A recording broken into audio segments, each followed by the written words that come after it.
ചേച്ചി ചേച്ചി അമ്മ ചേച്ചി എവിടെ? അവിടെ എങ്ങാനും കാണും കുട്ടി. മോളെ ദേവി, എന്താമേ? കളി കുറെ കൂടുന്നുണ്ട് കുട്ടി. ഈ നിലത്തൊന്നും നിൽക്കാൻ നിനക്ക് സ്ഥലമില്ലല്ലേ? ദേ ഇറങ്ങി വരുന്നുണ്ടോ അതോ അച്ഛനെ വിളിക്കട്ടോ അങ്ങോട്ട്? അയ്യോ വേണ്ട, അവനവന്റെ കാര്യം നോക്കാൻ പ്രായമായില്ലേന്ന് ദിവസം ഒരു 10 തവണയെങ്കിലും അമ്മ എന്നോട് ചോദിക്കാറില്ലേ? മേലത് അമ്മയെ കൊണ്ട് പറയിപ്പിക്കരുന്ന് ഞാനൊരു തീരുമാനം എടുത്തിരിക്കാം. മരത്തിന്റെ മുകളിൽ ഇരുന്നാണോ അവനവന്റെ കാര്യം നോക്കുന്നത്? വീട്ടിനകത്തിരുന്ന് എന്നെ ആര് കാണാനാ ഭാരതമേ എന്നെ? ഈ മാവിന്റെ മേളിലാവുമ്പോ റോഡിൽ കൂടെ അങ്ങോട്ടും ഇങ്ങോട്ടും ചൂളടിച്ച് നടക്കുന്ന ഏതെങ്കിലും ഒരു കുട്ടിക്കുരങ്ങനെ ഈ ദേവമോളോട് ഇഷ്ടം തോന്നും. അമ്മയെ വന്ന് കാണും. അമ്മയുടെ കൂടെ കല്യാണം കഴിച്ചു തരണമെന്ന് പറയും. അമ്മ യെസ് എന്ന് പറയും. സിമ്പിൾ. ഞാനും ആ കുട്ടിക്കുരങ്ങനും കൂടി ഏതെങ്കിലും ഒരു സൈലന്റ് വാലിയിലേക്ക് ഓടി മറിയും. എന്ത് സ്വഭാവം നിന്റെ? എല്ലാവർക്കും ഇഷ്ടമാണെന്നാ നിന്റെ വിചാരം? ചൂടാവാതെ മിസ്സസ് മേന്നെ, ഞാൻ നമ്മുടെ പാവം മോളല്ലേ. മതി മതി, കുറെ കൂടുന്നുണ്ട്. വരുന്നില്ലേ പാട്ട് കേൾക്കാൻ? No, I am not interested. ചേച്ചി അൽഗുരുത്ത് പാട്ടുകാരനൊന്നുമല്ല, ഒന്നുകൂടെ കേട്ടു നോക്ക്. യേശുദാസ് ഒന്ന് പാടുന്നു എന്ന് പറഞ്ഞാൽ പോലും ഇന്ന് ചേച്ചിയെ കിട്ടില്ല മോനെ. എന്റെ പൊന്ന് ചേച്ചി, സാരി കൊടുത്ത് നാളെ വന്നെങ്കിൽ ഈ കോളനിലെ സായിപ്പന്മാരെന്ന് വെളിയിലിറങ്ങും. ചേച്ചിയും ചേച്ചിയുടെ സിംഗിളും കൂടെ ഒന്ന് അതുവരെ വന്നിട്ടെങ്കിൽ പോരെ. അയ്യടാ, എന്തിനാ 4 നോക്കുന്നേ? സാർ നേരത്തെ ഒന്ന് പറഞ്ഞിരുന്നെങ്കിൽ വുമൻസ് കോളേജ് മുഴുവൻ ഇങ്ങനെ കൊണ്ടുവന്നേനല്ലോ. നീ നിന്റെ പാട് നോക്കി ചേർക്കാം. ചേച്ചി hello hello hello 1 2 3 4 hello hello hello hello hello hello hello hello വല്ലോം കേക്കാമോ? ആരോട് ചോദിക്കേ? Good evening my boy. Good evening sir. അയ്യാ ഞാൻ എത്തി. എന്തോന്ന് എത്തി? നിന്റെ ചേച്ചി അമ്മയൊക്കെ കെട്ടി വിളിച്ചോണ്ട് വരാത്തത്? കെട്ടി വിളിച്ചോണ്ട് അവിടെ ഒന്ന് ചാക്ക് കേട്ടോ. സണ്ണിയും വന്നില്ല. ആകെ കൂടെ വേലയും തൊഴിലില്ലാത്ത ക്യാപ്റ്റന്റെ ആഴ്ചേരം മാത്രം വന്നിട്ടുണ്ട്. അയ്യോ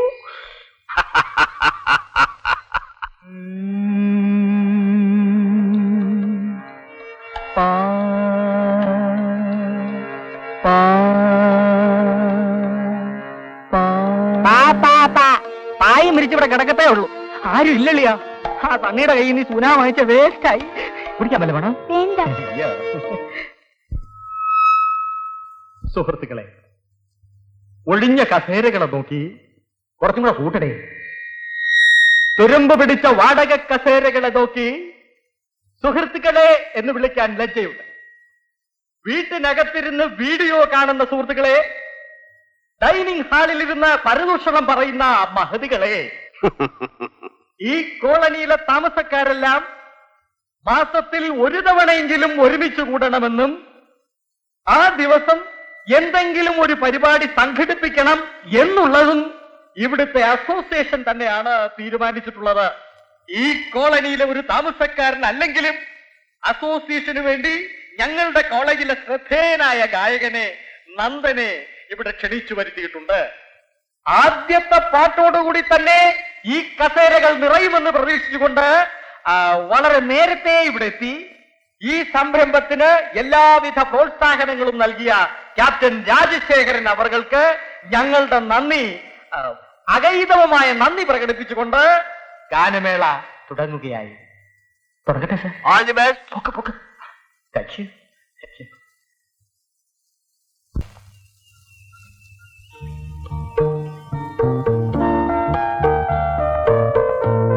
മോർണിംഗ് ഇഗ്മൻ. മോർണിംഗ് കൃഷ്ണൻകുട്ടി. രാവിലെ എഴുതിച്ചൊന്ന് ഓടേ, പിള്ളേരൊക്കെ ഓടാണ്ടില്ലേ? വയറൊന്ന് കുറയട്ടെ.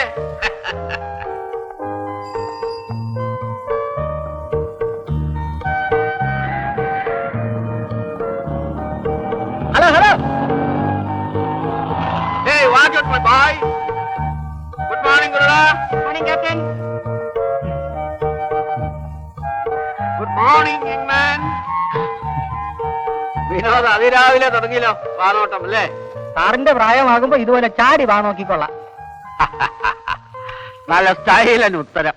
എടോ വിനോദേ, നമ്മുടെ ഇന്നലെ പാടിയ നന്ദൻ ഉണ്ടല്ലോ, എന്റെ പൊന്ന് സാറേ, അവനെ വെറുതെ വിട്ടേക്കണേ. അവന് വിടങ്ങാനും പാട്ടും പാടി ജീവിച്ചോട്ടെ. അവനെ പിടിച്ച് പട്ടാളത്തിലെങ്കിലും ചേർക്കല്ലേ. അവിടെ തനിക്ക് തെറ്റുപറ്റി. പാട്ടും പാട്ടുകാരും എക്കാലവും പട്ടാളക്കാരുടെ ഇൻസ്പിറേഷൻ ആയിരുന്നു. 62 ചൈനീസ് വാറിൽ ഓർമ്മയുണ്ടോ? ആദ്യം ഞങ്ങളൊക്കെ തളർന്നു പോയതായിരുന്നു. അവിടെ നിന്ന് ഞങ്ങളെ ഉയർത്തിയത് ഫൗജി ഭായിയോ കാ മനോരഞ്ജൻ के लिए अपना लता मंगेशकर एक गाना गाया था.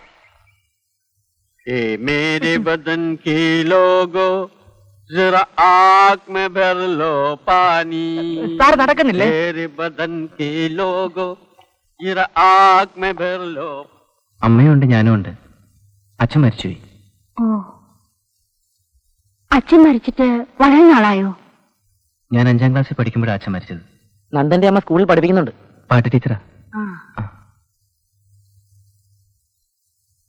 നന്ദൻ ഇന്നലെ പാടിന്ന് പറഞ്ഞില്ലേ? ആ കർത്ത എന്ന് രാവിലെ പറഞ്ഞിരുന്നു. നിങ്ങൾ ഒരുമിച്ച് പഠിക്കുകയല്ലേ? എന്റെ സീനിയറാണ് അച്ഛൻ. MA ഫൈനൽ ഇയർ, സണ്ണിയുടെ ബാച്ചാ. ആ എന്താ കഴിക്കാത്തത്? കഴിക്കൂ. അച്ഛാ, എനിക്ക് 10 മണിക്ക് വണ്ടി വേണം. ആ ചേച്ചിയെ മോളെ, ഒന്നിങ്ങ് വന്നേ. ഒരുവിധം തെറ്റില്ലാതെ പാടും അവള്. ആ.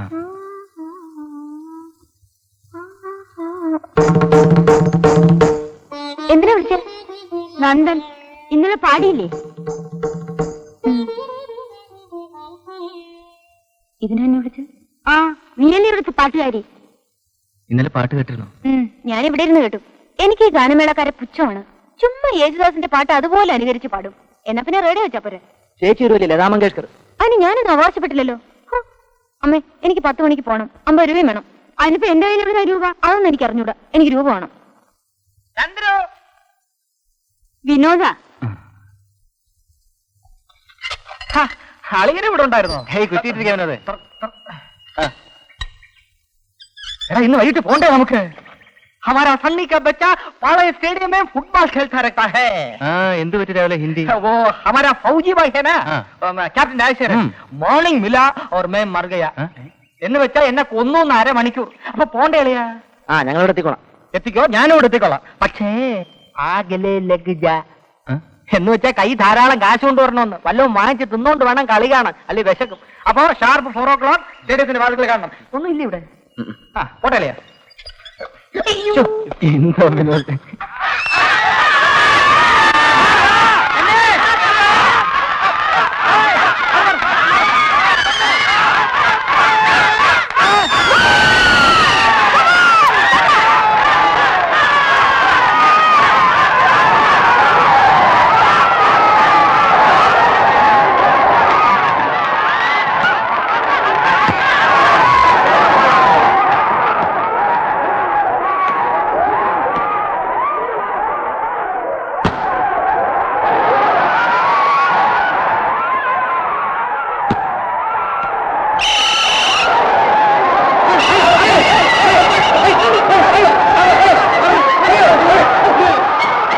നക്ഷത്രഗോളങ്ങൾ കത്തിജ്വലിക്കുന്ന ആകാശം ഭൂമിയിലേക്ക് ഇടിഞ്ഞു വീണാലും, 1000 തിരമാലകൾ ഗ്രസിച്ചു നിൽക്കുന്ന വൻകടൽ ഭൂമിയിലേക്ക് ഇരമ്പി വന്നാലും, ഗ്രൗണ്ടിൽ ഗോൾ മുഖത്ത് തണ്ണി തീർത്തിരിക്കുന്ന കോട്ടമതിൽ നിറക്കുവാൻ ആർക്കും തന്നെ സാധ്യമല്ല ഈ ഭൂമിയിൽ എന്നുള്ളതിന്റെ തെളിവാണ് ഈ മേശപ്പുറത്ത് വെട്ടിത്തിളങ്ങുന്ന വെള്ളി കപ്പ്. വെള്ളി തണ്ണി ദ ബെസ്റ്റ് പ്ലെയർ. തണ്ണീസ് ഉയർന്ന ഫണ്ടിലേക്ക് ഉദാരമായി സംഭാവന ചെയ്യുക. സഹോദരിമാരെ, സംഭാവന ചെയ്യുക. 100-120 മീറ്റർ നീളമുള്ള കോർട്ടിൽ ഓടിക്കളിച്ച് എതിരാളികളുടെ ഗോൾ മുഖത്തേക്ക് ദുരിതര ഗോളുകൾ അടിച്ച് തണ്ണി ദ ബെസ്റ്റ് പ്ലെയർ. ഇന്ന് കോളേജിന് അവധിയാണ്. Celebrate memorable day. തണ്ണി അൺഫോർഗറ്റബിൾ ഡേ ഇൻ ഫുട്ബോൾ. അവന്റെ പറച്ചില് കേട്ടോ. ആൾക്കാർ എന്നെ കാണാതെ ഇത് കേട്ടാ വിചാരിക്കും ഞാൻ ചത്തുപോയെന്ന്.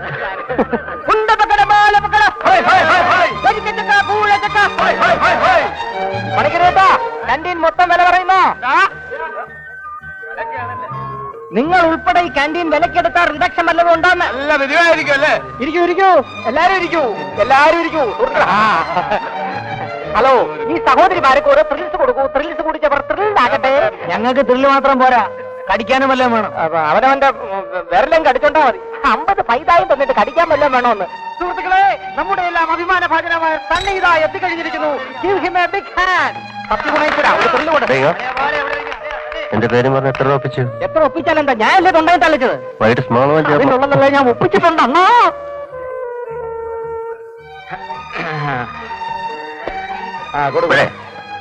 ഇനി ഞാൻ പറയാതെ തന്നെ എല്ലാരും മാറി തരുന്നതാണ് എന്റെ രീതി.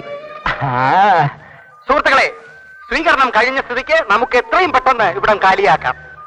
നാം അറിഞ്ഞു കൊടുക്കുന്ന ഈ നിമിഷങ്ങളിലൂടെ അനശ്വരമായ പ്രേമത്തിന്റെ ബലികുടീരം ഇവർ പടുത്തുയർത്തട്ടെ എന്ന് ആശംസിച്ചുകൊണ്ട് ഞാൻ എന്റെ വാക്കുകൾ ഉപസംഹരിക്കുന്നു. ഞാനും ഉപസംഹരിക്കുന്നു. സത്യഗുണേശ്വര, എന്നാ മെഗാഫോൺ അണ്ണാ, ജർക്കിൻ അടിയാ, 10-200 രൂപ തളിയാ. നമുക്കൊരു മസാല ദോശ അടിക്കാം. ഇപ്പൊ കഴിച്ചല്ലേ ഉള്ളു എന്റെ വിനോദം. ഇത്രയും ദൂരം നടന്നില്ലേ? എന്നാ പിന്നെ ഒരു മൊബൈൽ കാര്യം കൊണ്ടുവരണം. എങ്ങോട്ടാ? പ്രാക്ടീസ്. ബ്രൂസിലിയുടെ കുഞ്ഞ്. വിനോദേ, അച്ഛായ കൊച്ചമ്മ എങ്ങോട്ടാ? മാർക്കറ്റിലേക്കാ? അതെ, എന്താ വരുന്നു? പക്ഷെ ബില്ല് കൊടുക്കേണ്ടി വരും. ബില്ല് എത്ര രൂപ വേണം? ഇതാരും വഹിച്ചിടൂ? ആരെയും വഹിച്ചതല്ല ചായ. സണ്ണി സ്വീകരണ ഫണ്ടിലേക്ക് കുട്ടികൾ ഉദാരമായി സംഭാവന ചെയ്ത തുകയിൽ നിന്നുള്ള നന്ദൻ. ഓ, പാട്ട് കസറിയുന്ന കോളനി റിപ്പോർട്ട്. എന്താ ഇന്ന് ക്ലാസ് ഒന്നും ഇല്ലേ? ഞാനും ചന്ദ്രവും മാത്രമേ ഉള്ളൂ എങ്കിൽ ആ ചോദ്യത്തിന് അർത്ഥമുണ്ടായിരുന്നു. കാരണം ക്ലാസ് ഉള്ളപ്പോഴും പലപ്പോഴും അച്ചായൻ ഞങ്ങളെ റോഡിൽ കണ്ടിട്ടുണ്ടല്ലോ. ഇപ്പൊ നന്ദൻ കൂടെ ഉള്ളപ്പോ ക്ലാസ് ഇല്ല എന്നുള്ളത് വ്യക്തമല്ലേ? നന്ദൻ, നമ്മുടെ ഡോക്ടർ അമ്പി അന്വേഷിച്ചു. എന്തോ പ്രോഗ്രാമിന്റെ കാര്യം പറയാനാണെന്നാ പറഞ്ഞേ. ഇപ്പൊ വീട്ടിലുണ്ടാവും, ഒന്ന് കയറി കണ്ടേക്കൂ. ശരി, കാണാം. പോകാ ചായ. ഉച്ചയ്ക്ക് മുമ്പ് തിരിച്ചു വരത്തില്ലയോ? വരും. എന്താ കാര്യം? അല്ല, ഉച്ചയ്ക്ക് ഉണ്ടായിരുന്നു. അതിപ്പോ പ്രത്യേകിച്ച് പറയേണ്ട കാര്യമൊന്നും ഇല്ലല്ലോ. വാ വാ.